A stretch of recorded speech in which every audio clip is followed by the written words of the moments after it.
fait, je fais en sorte de soit pas boire. Si je bois un peu trop, je conduis pas. Près de 7 automobilistes sur 10 se disent un peu ou beaucoup plus vigilants et sensibilisés aux risques liés à l'alcool au volant. Plusieurs facteurs pour expliquer ce tournant, le renforcement des contrôles, mais aussi une prise de conscience du danger. Quand on sera à plusieurs, on fait attention, celui qui conduit, il ne boit pas.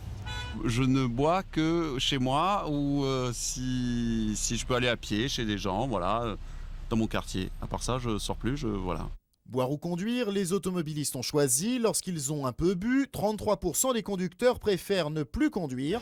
Ce sont les jeunes, les 18-24 ans, qui ont le plus changé d'attitude.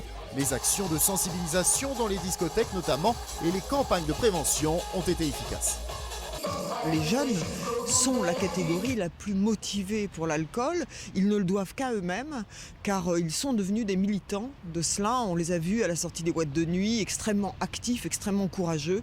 Et ils ont réussi à répandre cette idée qu'entre boire et conduire, il ne faut pas hésiter, il faut choisir. Une grande majorité de Français souhaitent être assistés. 89% des personnes interrogées demandent par exemple la mise à disposition d'éthylotests dans les bars ou les boîtes de nuit. Les 18-24 ans en sont demandeurs à 95%. Les accidents de la route sont la première cause de mortalité chez ces jeunes.